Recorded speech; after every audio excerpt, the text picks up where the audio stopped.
آج کی طرف آتے ہیں. ایک بہن نے کویسچن کیا کہ یہ خطبے کے کیا آداب ہیں، ذرا بتا دیجئے.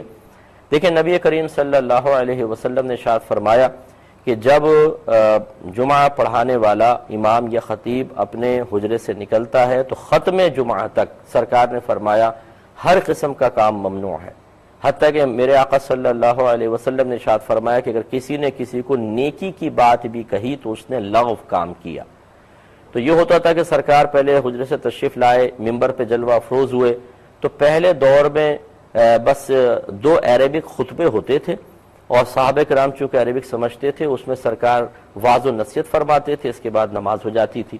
اب ہمارے ہاں صورتحال کچھ جدا گانا ہے کہ پہلے امام صاحب آتے ہیں، ممبر پہ جلوہ افروز ہوتے ہیں، باقاعدہ اردو میں تقریر ہوتی ہے، یا اگر جیسے باہر ہیں تو انگلش میں کوئی تقریر ہوتی ہے. اس کے بعد رسمی طور پہ 2 خطبے پڑھے جاتے ہیں جو عوام کو اکثر سمجھ بھی نہیں آ رہے ہوتے. تو جو